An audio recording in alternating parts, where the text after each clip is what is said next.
Hello students, we are studying chapter 13. The name of the chapter is photosynthesis in higher plants and the topic is the Calvin cycle. Calvin and his co-workers worked out the whole pathway and showed that the pathway operated in the cyclic manner.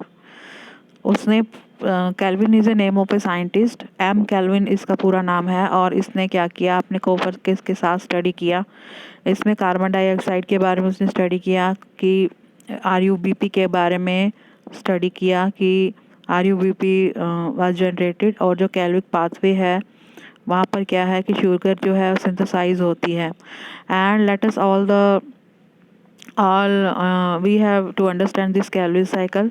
तो ये photosynthesis in higher plants में Calvin cycle जो है होता है। It doesn't matter whether the plant is C3 or C4. Okay, so Calvin cycle is also known as C3 cycle because the first stable product of the Calvin cycle is a 3 carbon compound, इसलिए हम इसको C3 cycle भी बोल देते हैं।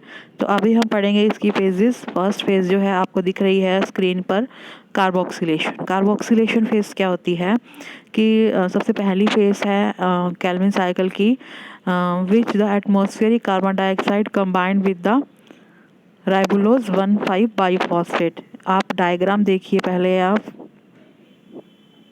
यहाँ पर क्या है कि सबसे पहले कार्बोक्सिलेशन की स्टेप है हमारे पास और यहाँ पर वन स्टेप।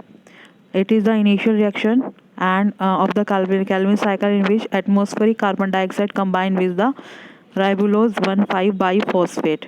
ये राइबोलोज हमारी 1,5 बाइफॉस्फेट है। यहाँ पर क्या होगा, कार्बन डाइऑक्साइड जो है वो कंबाइन करेगी and it form a unstable compound which splits into the 2 molecules of 3-फॉस्फोग्लिसरिक acid. Okay, तो ये जो है 3-फॉस्फोग्लिसरिक एसिड जो है वो उसमें कन्वर्ट हो जाएगा, कंबाइन हो जाएगा and the reaction is catalysed by the enzyme राइबोलोज biphosphate carboxylase.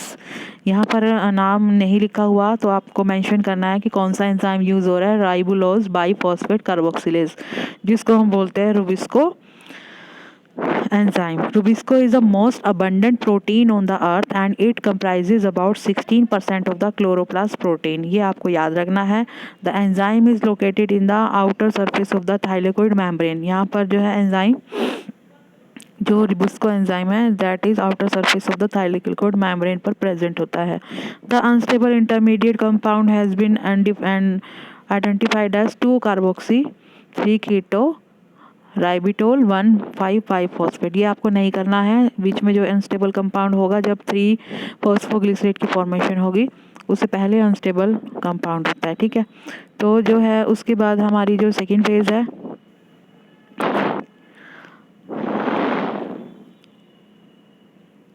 उसके बाद हमारी बेटा जो नेक्स्ट सेकेंड फेज है that is called reduction phase. There are the series of the reaction that leads to the formation of the glucose. The step involve utilization of the 2 carbon of ATP for phosphorylation and 2 NAD for reduction per CO2 molecule 6. The fixation of the 6 molecule of CO2 and 6 turn of the cycle are required for the formation of the 1 molecule of glucose pathway. कहने का मतलब ये है, reduction जो second process है हमारी reduction, first process हम पढ़ चुके हैं, second is the reduction phase. Carboxylation phase is followed by the reaction that involve the reduction of the phosphoglyceric acid to the phosphoglycerate. Okay, तो इसमें क्या होगा, सबसे पहले जो भी 12 molecules of the 3-phosphoglyceric acid are phosphorylated by the 12 molecule of the ATP. ये ATP आपको नज़र आ रहा है, तो ये जो फॉस्फोग्लिसरेट है यहाँ पर ये इससे क्या हो जाएगा,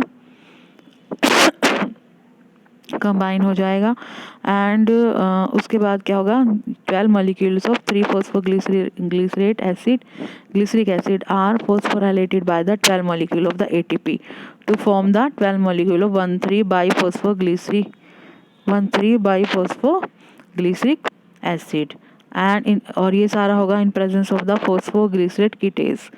तो इसमें क्या होगा, जो 3-फॉस्फोग्लिसरल्डिहाइड है वो डाईहाइड्रोक्सी एसीटोन के अंदर कन्वर्ट हो जाएगा और जो है साथ में सिंपल कहने का मतलब ये है कि जो ATP है उसकी हेल्प से 3-फॉस्फोग्लिसरिक एसिड रिड्यूस्ड हो जाएगी और ADP और NADP की फॉर्मेशन देगी, और जो फॉर्मेशन है ट्राइओस फॉस्फेट की फॉर्मेशन होगी हमारी। इसके बाद जो हमारी नेक्स्ट रिएक्शन है that is regeneration of the carbon dioxide acceptor molecule RUBP is crucial if the cycle is to continue uninterrupted. The regeneration step require the ATP formation. इसमें ATP की हमें ज़रूरत पड़ती है। क्या होगा इसके अंदर, आप डायग्राम देखिए। यहाँ पर जो है हमारे पास रिडक्शन हो गई है, ट्राइफॉस्फेट की प्रोडक्शन हमें मिल गई है। तो ट्राइफॉस्फेट क्या करेगा, ATP के साथ मिलकर रीजनरेट कर देगा और ATP दोबारा प्रोड्यूस कर देगा, और उसके बाद जो है राइबोलोज 1,5-बाइफॉस्फेट फिर दोबारा से कार्बन डाइऑक्साइड के साथ कंबाइन करेगा, फिर दोबारा से ये करेगा, उसके बाद 3-फॉस्फोग्लिसरेट बनेगा, फिर इसकी रिडक्शन होगी, और रिडक्शन होने के बाद जो है वो हमारे आगे जो है वो रिएक्शन हो जाएगी। तो कहने का मतलब ये है कि ये जो प्रोसेस होती है ये C3 प्लांट्स में होती है, and this is a complete C3 cycle. अब हमारे यहाँ पर एक क्वेश्चन होता है कि क्या हमारा यूज़ हुआ है और क्या हमारी आउटपुट निकली है। तो इसमें क्या है कि 6 मॉलिक्यूल्स ऑफ कार्बन डाइऑक्साइड जो है वो यूज़ हुए हैं, और उसकी वजह से 1 molecules of glucose is produced.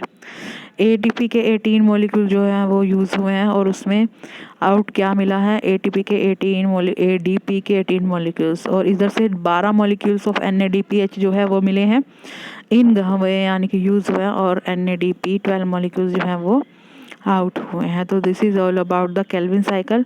It is a very important cycle. You have to read this Calvin cycle at least 2 or 3 times from the NCERT book, and इस वीडियो को भी आप 2-3 बार सुनोगे, और उसके बाद आपको ये जो टॉपिक है वो आपको कम्प्लीटली जो है क्लियर हो जाएगा। तो Calvin cycle is a very important question, you have to study with carefully. Okay, thank you so much.